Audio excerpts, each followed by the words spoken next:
한번 고백합시다.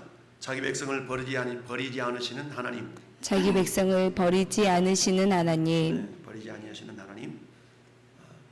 참 우리가 어려움을 이렇게 겪으며 어려운 길을 통과할 때 우리가 예수님을 믿어도 우린 간혹 내가 기도했는데 응답이 더디거나 또는 응답이 없는 것처럼 느껴질 때에 하나님은 나를 버린 것은 아닌가, 나를 떠난 것은 아닌가 라는 두려움을 가질 수가 있거든요. 특별히 믿음이 연약할수록 이런 생각들은 더 커지게 되죠. 이런 생각을 갖게 된 이유는 뭡니까? 믿음의 근거를 자기 자신의 감정에 두기 때문이죠. 믿음이라는 것은 그 근거가 나에게 있지 않음을 우리가 인정해야만이 믿음이 흔들리지 않을 텐데, 믿음이 어릴 때는 그 믿음의 근거가 나에게 있는 것처럼 느껴지게 되죠. 그 주의를 잘 지키고 11조를 드리고 뭔가 열심히 충성하고, 그럼 내가 구원받은 백성으로서 하나님은 나와 함께 하는 것 같은 그런 느낌을 갖기도 하다가, 왠지 모르게 내 믿음이 약간 슬럼프를 겪으면서 믿음이 침체된 상황을 맞닥뜨리다 보면은 우리는 어때요? 야, 하나님 나를 사랑하지 않는 거 아닌가? 하나님 나를 버리신 건 아닌가? 라는 생각을 할 때가 많이 있죠. 그런데 자주 말씀드리지만 우리의 믿음의 근거는 우리 자신이 있지 않냐고 철저한 따라서 하나님의 말씀, 하나님의 말씀, 즉 언약에 있다라는 것을 우리가 알 수가 있습니다.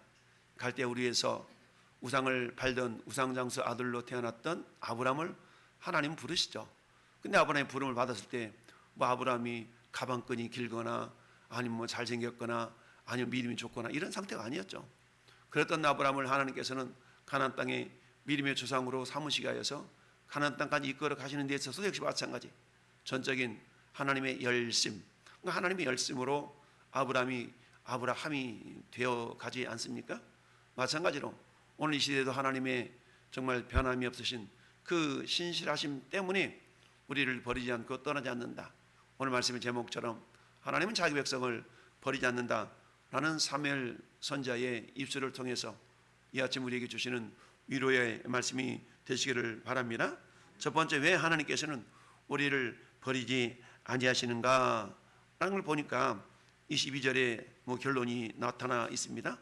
여호와께서는 너희를 자기 백성으로 삼으신 것을 기뻐하셨으므로 여호와께서는 그의 이름을, 크신 이름을 위해서라도 자기 백성을 버리지 않는다. 두 가지를 말씀하고 있죠. 첫 번째는 뭡니까? 너희를 자기 백성으로 삼으신 것, 자기 백성 삼으신 것을 기뻐하시기 때문에 버리지 않는다라고 말씀하고 있죠. 결국 이것은 뭘 의미합니까? 하나님의 언약이죠. 하나님의 약속이죠. 자기 백성 삼았다. 근데 하나님께서 이스라엘 백성들을 선택하신 이유를 신명기서에서는 그렇게 말씀하고 있죠. 너희가 다른 민족보다 큰 것도 아니야. 다른 민족보다 잘나서도 아니야. 단지 첫째, 너희를 사랑하심을 인하여, 둘째, 너희 조상들을 맺었던 언약을 인하여, 이 두 가지 때문에 하나님께서는 이스라엘 백성들을 선택해서 지금까지 끌어오셨다라고 말씀하고 있죠. 이처럼 하나님께서 자기 백성을 버리지 않는 이유는 뭐니 해도 하나님의 언약의 말씀 때문에 그렇다. 그래서 어때요? 자기 백성 삼으신 것이죠. 베드로전서 2장 9절 말씀에서도 너희는 왕같은 제사장들이요 하나님의 나라요 그의 소유가 된 백성이니 라고 말씀하고 있죠. 그의 소유, 즉 우리는 우리 것이 아니라 하나님의 소유가 되었다라는 얘기죠. 즉 우리가 예수 그리스도를 나의 구주로 영접하는 순간 예수님의 보혈의 능력으로 이미 우리는 하나님의 소유가 된 것이죠. 우리 소유, 즉 우리가 주님의 소유가 되었기 때문에 주님은 우리를 떠나지 아니하시고 우리를 버리지 않는다라는 말씀이죠. 여러분, 모세를 이어서 지도자가 되었던 여호수아 얼마나 두려웠겠습니까? 그런 여호수아를 향해서 우리 하나님이 하셨던 약속의 말씀이 그거 아니에요? 내가 너를 떠나지 않고 내가 너를 버리지 않다. 계속 함께 하시겠다라는 그런 약속. 그러니까 두려워하지 말고 놀라지 말고 담대하라 라는 세 가지 명령을 여호수아에게 주셨죠. 이 말씀을 기억하면서 히브리서 13장은 이 말씀을 인용하면서 과연 내가 너희를 떠나지 아니하고 너희를 버리지 않는다라는 말씀으로 인용하고 있죠. 즉 구약적인 언약의 말씀은 신약에 넘어오면서 예수 그리스도의 십자가의 보혈의 능력으로 확증이 된 것이죠. 이처럼 자기 백성을 버리지 않는다라는 첫 번째 근거는 뭐니 해도 하나님의 언약적 관점에서 약속 때문에 그렇다.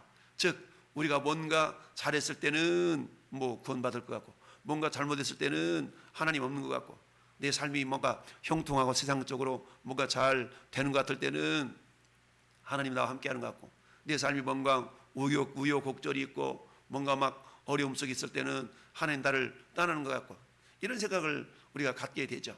이것은 순전히 믿음의 근거를 우리 자신에게서 찾을 때 나타나는 현상이죠. 그러나 믿음이라는 것은 따라서 하나님의 신실하심, 그렇죠? 하나님의 신실하심의 그 근거를 우리가 찾을 수 있어야 됩니다. 이처럼 하나님의 영원하신 언약, 약속 때문에 우리를 버리지 않는다라는 얘기죠. 예레미야서 31장 31절에 보라 날이 이르리니 내가 이스라엘 집과 유다 집에 새 언약을 맺으리라 라고 말씀합니다. 즉 하나님께서는 인간의 실패도 불구하고 당신의 신실하심 때문에 자기 백성을 버리지 아니하신다라는 얘기죠. 우리가 잘 아는 사도 바울은 로마서 8장에서 39절에 높음이나 깊음이나 다른 어떤 피조물이라도 우리를 우리 주 예수 그리스도 안에 있는 하나님의 사랑에서 뭐 할 수 없다? 끊을 수 없다라고 말씀하고 있습니다.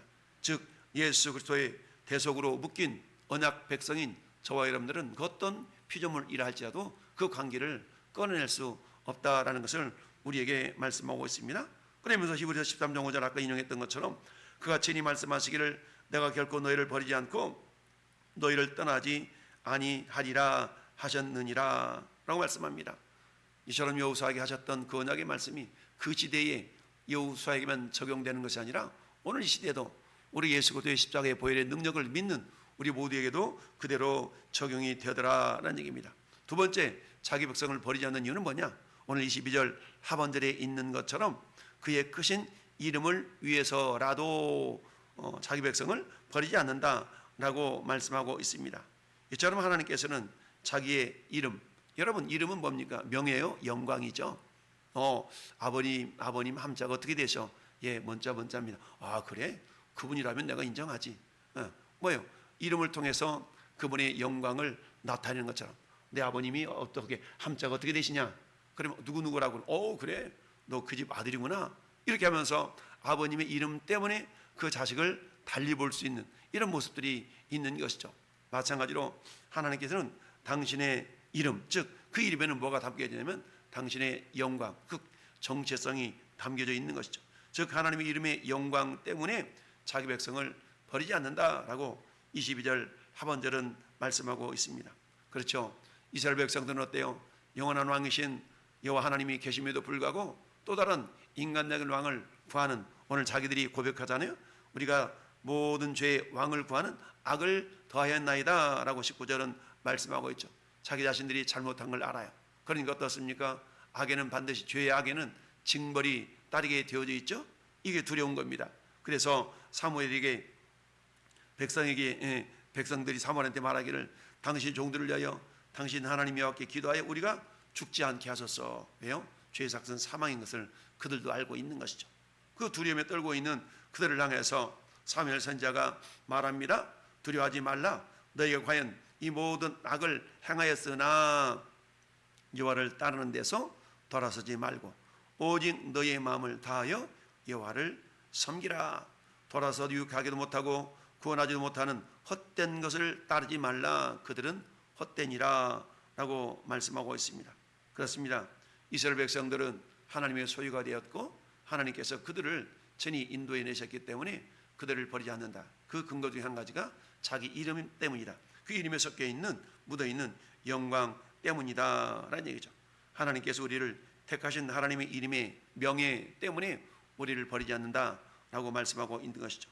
즉 구원이라는 것은 인간의 공로가 아닌 하나님의 열심과 그분의 또한 영광을 위한 하나님의 은혜 때문에 우리가 구원받은 거 아니겠습니까? 에베소서 2장에서 너희가 그 은혜를 인하여 믿음으로 말미암아 구원을 얻었나니 이것이 너희에게 떠난 것이 아니요 하나님의 선물이라 라고 말씀하고 있습니다. 즉 구원의 근거가 우리에게 있다 그러면 열심히 잘할 때는, 다할 때는 뭔가 구원받는 것 같고 열심히 부족할 때는, 이런 열심이라는 것은 구원받은 이후에 우리의 삶의 모습인 것이죠. 그렇기 때문에 우리 하나님께서 당신의 이름의 영광 때문이라도 우리를 결코 버리지 않으신다라는 얘기입니다. 에스겔 선지자는 에스겔서 20장 9절에 이렇게 말씀합니다. 그러나 내가 내 이름을 위하여 행하였나니 내가 그들을 인도하여낸 출애굽의 역사 속에서 내 이름을 이방인의 목전에서 더럽히지 아니하려 하였습니다 라고 말씀하고 있습니다. 즉 이스라엘이 정말 하나님 이스라엘을 심판 중에도 보존하고 계신 것은 결국 뭐예요? 오직 주님의 이름 때문에 그렇다라는 얘기죠. 우리가 자녀들을 양육하다 보면 참 말썽 피우고 막 그러잖아요. 그러면 속상은 뭐라고 그래? 이놈의 자식 내가 막 호적에서 파버린다고 막 이런 얘기 하잖아요. 근데 친자식은 호적에 팔 수도 없거니와 그렇죠. 결국 어떻게 해요? 끝까지 품고 가는 것이 부모의 마음인 것처럼 우리 하나님 아버지도 마찬가지죠. 때로는 우리가 하나님 보실 때에 그릇 행하여 각기 제 길로 갔거늘, 그렇죠? 그럼에도 불구하고 이사야 53장 6절의 말씀처럼 여호와께서는 우리 모두의 죄악을 예수님에게 담당시키셨도다. 다 떠넘겼다는 얘기죠. 그러니까 내가 짊어져야 될 죄짐을 우리 주님이 다 짊어지시고 골고다 언덕 걸어가시면서 모진 모욕과 침뱉음을 당하시면서 마침내 뭐예요?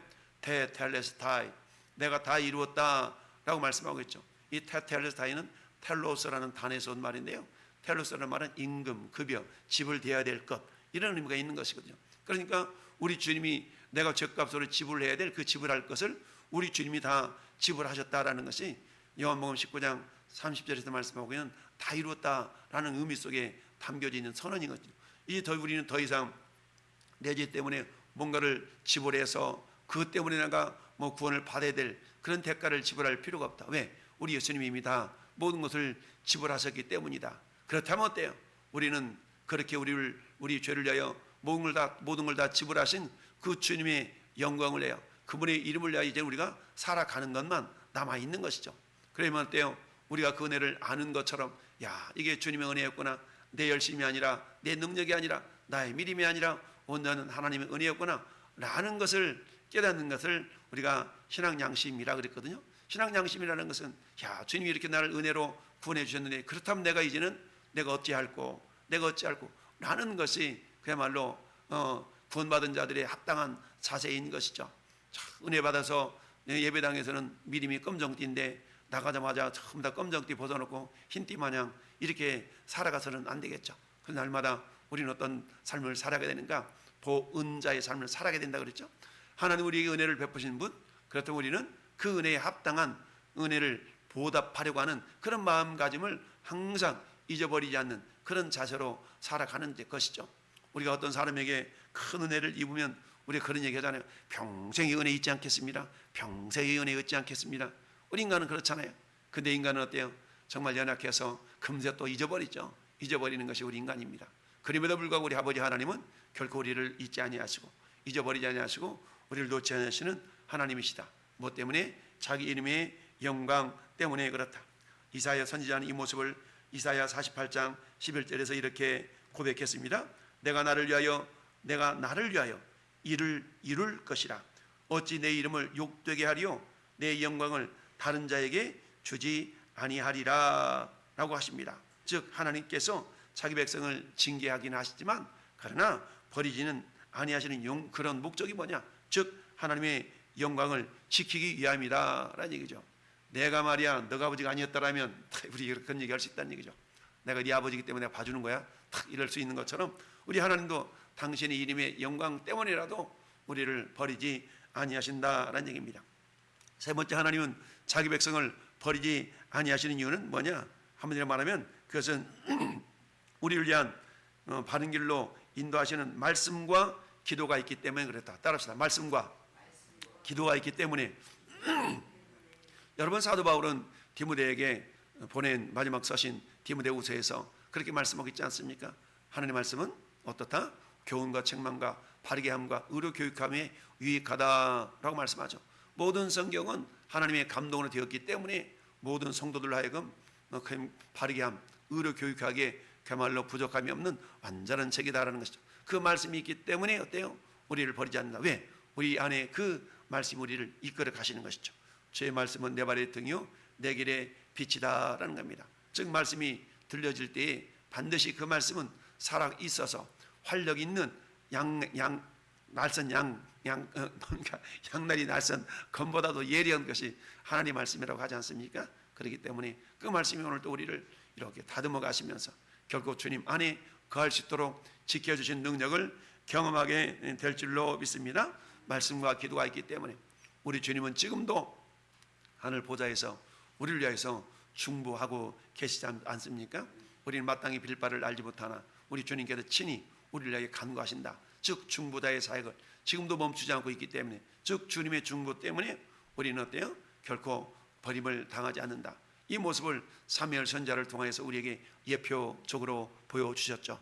내가 너희를 위하여서 기도하기를 쉬는 죄를 이 앞에 결코 범하지 않고 선하고 의로운 길을 너희에게 가르치겠다. 이건 누구의 사역입니까? 성령의 사역이죠.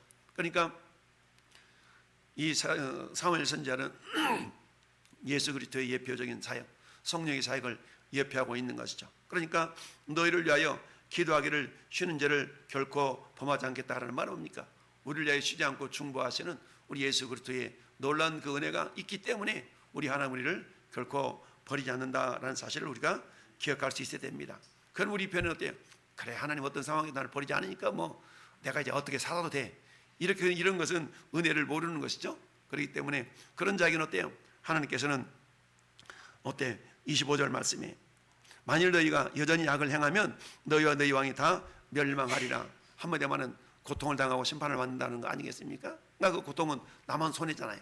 그러니까 하나님의 그런 언약의 약속의 말씀을 우리가 믿고 있다면 이제 더욱더 이제 24절처럼 살아야 될 것이죠. 너희는 여호와께서 너희를 위하여 행하신 그 큰 일을 생각하여서 따라서 오직 그를 경외하며 마음을 다하여 진실이 섬기라. 그렇죠? 이런 하나님의 은혜를 안다면 이제 우리가 해야 될 일은 24절의 말씀인 줄 믿습니다. 그렇습니다. 때로는 우리가 그를 행하여 각기 제길로 갈 때 우리 하나님 나와 함께하지 않는 건 아닌가? 나를 버리는 건 아닌가? 라는 그런 연약한 생각이 들 때도 있지만 우리 주님은 그럴 때마다 무슨 소리냐? 내가 예수의 피로 너를 샀다. 너는 내 것이다. 내가 너를 떠나지 않고 버리지 않는다라는 그런 위로의 메시지가 우리 가운데 임할 수 있기를 바랍니다. 그렇다고 해서 우리가 나태하거나 방종한 삶을 사는 것이 아니라 그렇기 때문에 더욱더 주님을 사랑하고 그렇기 때문에 더욱더 주를 의지하고 주님께 충성하는 그런 믿음의 모습들이 우리 가운데 나타나야 될 줄로 믿습니다. 그래서 주 앞에 서는 그날에 야 그래 너 참 그때 믿음이 연약했음에도 불구하고 너 나를 믿어줬구나. 그래 고맙다 라고 오히려 주님 우리에게 그야말로 칭찬하면서 우리를 기뻐하지 않겠습니까? 오늘 한 날도 이런 삶의 여러 가지 어려움 속에서도 여전히 우리를 붙드시는 그 주님을 신뢰하고 한 걸음 한 걸음 주님과 동행함으로 오늘도 승리를 주님께 올려드리는 귀한 시간이 될 수 있기를 예수님의 이름으로 축원합니다. 아멘.